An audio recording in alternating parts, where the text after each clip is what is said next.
हाय दोस्तों, मेरा नाम है आकाश और आज हम बात करने वाले हैं रेंज ट्रेडिंग के बारे में। रेंज ट्रेडिंग एक प्रकार का ऐसा कॉन्सेप्ट होता है जहां पर कि हम लोग रेंज में स्टॉक को ट्रेड करके पैसा कमाने का कोशिश करते हैं। जैसा कि आप सब लोग जानते हैं कि 21 अक्टूबर 2021 से जो ट्रेंडिंग स्ट्रेटेजी है वो काम करना बंद कर दी गई है बहुत हद तक। यहाँ पर शॉर्ट टर्म में जो ट्रेंड है वो नहीं रहता है, जिसके कारण कि पैसा बनाना यहाँ पर मुश्किल हो जाता है। और यहाँ पर अगर आप स्टॉक मार्केट में कुछ ही समय आए हो और पार्टिसिपेट करते हो तो यहाँ पर देखने को मिलता है कि बहुत अधिकांश स्ट्रेटेजी जो है रेंज स्ट्रेटेजी ना हो के वो स्ट्रेटेजी जो है ट्रेंडिंग स्ट्रेटेजी होती है। इसी कारण से कई सारे जो एल्गोरिदम लिखे गए रहते हैं जो कि ट्रेंडिंग स्ट्रेटेजी के प्रति बनाए गए रहते हैं वो जो है फेल हो जाते हैं। और जब ट्रेंडिंग स्ट्रेटेजी रहती है तो वो एल्गोरिदम जो है रोबोट यानी कि ट्रेड करके पैसा बनाने का काम करते हैं। सेम उसी तरीके से अगर मार्केट में अगर आप ट्रेंडिंग स्ट्रेटेजी लेके पार्टिसिपेट कर रहे हो और मार्केट जो है कुछ एक प्रॉपर रेंज में फंस जाए तो वहां पर पैसा कमाना जो है बहुत मुश्किल हो जाता है अगर आप कॉल पुट में काम कर रहे हैं तो यहाँ पर अगर आप रेंज को खेलने की कोशिश करते हैं और वहां पर आप ट्रेंड खोजने की कोशिश करते हैं और उसको कैपिटलाइज करने की कोशिश करते हैं कॉल या पुट ऑप्शन से, तो वहां पर बहुत ज्यादा जो है नेगेटिव आपके पोर्टफोलियो में दिख सकता है। तो यहाँ पर कुछ ऐसी स्ट्रेटेजी उपयोग की जाती है जो कि सपोर्ट और रेजिस्टेंस, जिसको उपयोग करके आप इक्विटी में चुपचाप से बढ़िया से रिटर्न कमा सकते हैं। तो आज हम इसी के बारे में बात करने वाले हैं। तो जैसा कि आप सब लोग जानते हैं कि जब कोई भी स्टॉक या इंडेक्स रेंज में फंस जाता है तो उसका एक अपर साइड रहता है और उसका एक लोअर साइड रहता है और ये दोनों के बीच में स्टॉक नीचे आता है फिर ऊपर जाता है, फिर ऊपर से फिर नीचे आता है, फिर नीचे से ऊपर जाता है। और इसके बीच में जो नीचे है यानी कि सपोर्ट का लेवल, वहां पर अगर आप सही समय पे बाय कर लेते हैं और वहां से रेजिस्टेंस पे ले जाके चीजों को बेच देते हैं इक्विटी में, तो वहां पर आप जो है अच्छा खासा रिटर्न बना सकते हैं इस रेंज प्रोफाइल में भी। तो यहाँ पर जैसा कि आप लोग देख सकते हैं कि निफ्टी 50 जो है अक्टूबर 2021 के महीने से यहाँ पर रेंज में फंसा हुआ है। इसका ब्रॉडर रेंज जो है देख सकते हैं आप 18,400 से 500 लेवल का है। तो जैसा कि आप लोग देख सकते हैं यहाँ पर निफ्टी को अगर देखें तो इसका जो ब्रॉडर रेंज अगर देख सकते हैं आप लोग तो वहां पर ये इसका रेजिस्टेंस का काम करता है। ये जो अपर लाइन है 18,400 का, ये इसके लिए रेजिस्टेंस का काम करता है और ये जो सपोर्ट का लाइन है ये उसके लिए एक प्रकार से सपोर्ट जोन का काम करता है जो कि है 16,000 के लेवल। सेम इसी तरीके से कई सारे स्टॉक भी परफॉर्म करते हैं, लेकिन यहाँ पर आप इंडेक्स को जो है स्टॉक की तरह बाय नहीं कर सकते। तो यहाँ पर थोड़ा सेफ हो जाता है अगर आप इक्विटी में काम करें तो। यहाँ पर हम जो है इंडेक्स को रेप्लिकेट करने वाले स्टॉक को निकाल लेते हैं जो कि है रिलायंस इंडस्ट्रीज। तो जैसा कि आप लोग देख सकते हैं कि यहाँ पर रिलायंस इंडस्ट्री का भी जो शेयर है वो भी एक पर्टिकुलर रेंज में फंसा हुआ है और ये पर्टिकुलर रेंज के बिहाफ में अगर आप ट्रेड करें सपोर्ट और रेजिस्टेंस लाइन ड्रॉ करके तो यहाँ पर बढ़िया से कैपिटलाइज करने का मौका मिल जाता है, वो भी कम से कम जो है लॉस में, क्योंकि यहाँ पर ऑप्शन की तरह नहीं होता है टाइम वैल्यू लॉस, इसलिए आप धीरे धीरे करके यहाँ पर अच्छा रिटर्न बना सकते हैं। तो यहाँ पर आप लोग देख सकते हैं कि हमने यहाँ पर रिलायंस इंडस्ट्री के शेयर में जो है सपोर्ट और रेजिस्टेंस ड्रॉ किया है। जैसा कि आप लोग देख पा रहे होंगे कर्सर से कि एक पर्टिकुलर जो है रेजिस्टेंस जोन है। यहाँ पर जब भी स्टॉक आता है नीचे चलना चालू कर देता है, जैसे कि यहाँ पर आप देख सकते हैं। सेम उसी तरीके से जब स्टॉक जो है नीचे आता है सपोर्ट जोन के पास तो प्राइस ऊपर भागने की कोशिश करता है। तो इसको हम अच्छी तरीके से आपको दिखाने की कोशिश करते हैं। पहले यहाँ पर अगर आप इस प्राइस रेंज को कैंडल स्टिक पैटर्न से देखेंगे तो यहाँ पर थोड़ा कंफ्यूजन क्रिएट हो जाता है और इस कंफ्यूजन को अगर दूर करना है तो यहाँ पर अगर आप हेके निशी अपने चार्ट में अप्लाई करते हैं तो यहाँ पर आपको जो है सिग्नल अच्छे मिल सकते हैं।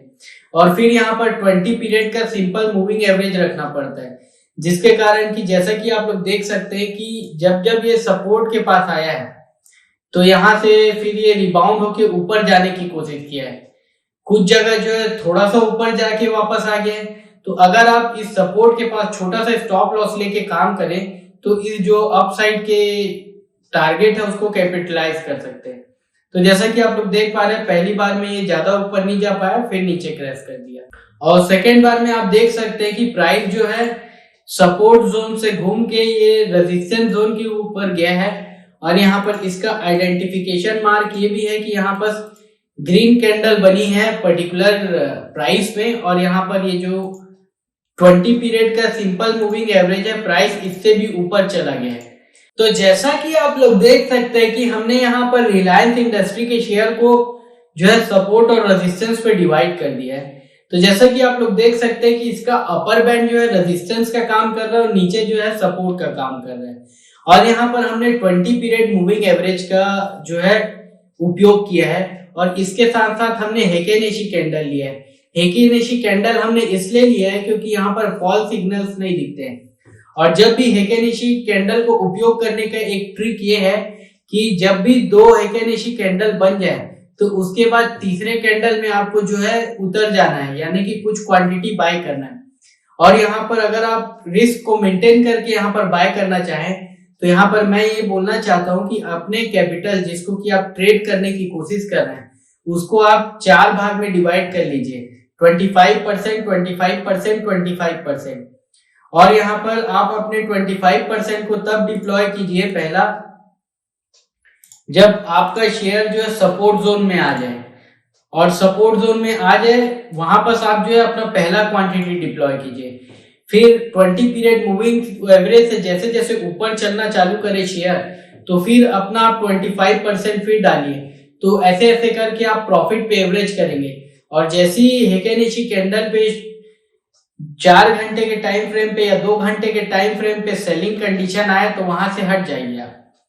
तो जैसा कि आप लोग देख पा रहे होंगे, यहाँ पर अगर आप इस स्ट्रेटेजी को उपयोग करें तो यहाँ पर कुछ शॉर्ट स्विंग में निकल जाएंगे। फिर यहाँ पर अगर आप उपयोग करें तो जैसा कि आप लोग देख पा रहे हैं, ठीक रेजिस्टेंस पे जाके आपका टारगेट अचीव हो जाएगा। फिर देख सकते हैं कि यहाँ आपको ट्रेड करने का मौका नहीं मिला कई जगह पे, क्योंकि यहाँ पर प्राइस जो है टकराया नहीं इस पर्टिकुलर रेंज में। फिर यहाँ पर आपको ट्रेड करने का दूसरा मौका तब मिला जब यहाँ पर फिर प्राइस जो है आके टकराया, यानी कि यहाँ पर आप 25% कैपिटल अपना डिप्लॉय कर दें और 20 पीरियड मूविंग एवरेज से जैसे जैसे ऊपर चालू करना चालू कर दे। तो यहाँ पर अगर आप अप साइड में एवरेज करें तो देख सकते हैं कि फिर आपका टारगेट जो है अचीव हुआ। तो यहाँ पे भी आपने अगर इस स्ट्रेटेजी को उपयोग किया तो आप अच्छे से प्रॉफिट कर सकते हैं। सेम उसी तरीके से अभी रिसेंट के समय में भी प्राइस जो है इस पर्टिकुलर रिलायंस इंडस्ट्री का सपोर्ट जोन से होके 20 पीरियड मूविंग एवरेज से भी ऊपर चलना चालू कर दिया।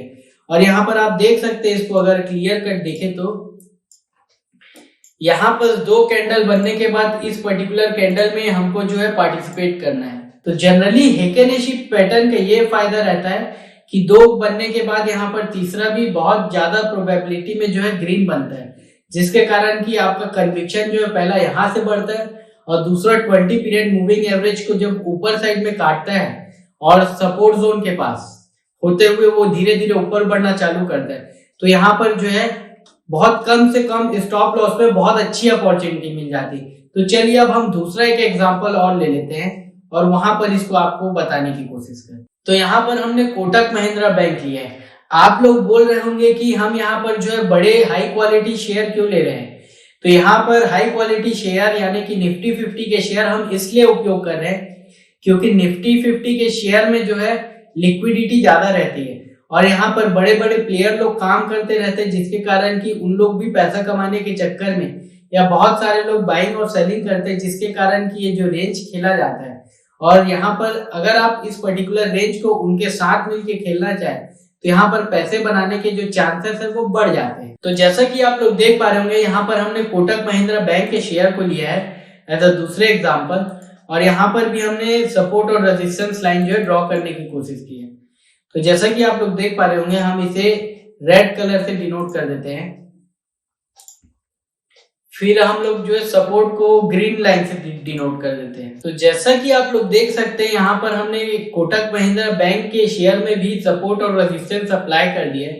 तो आप देख सकते हैं ब्रश को हम उपयोग करें, जब भी इस पर्टिकुलर सपोर्ट जोन के पास आता है प्राइस तो वहां पर रेंज में कंसोलिडेट करता है, फिर उसके बाद जो है अप स्विंग दिखाता है।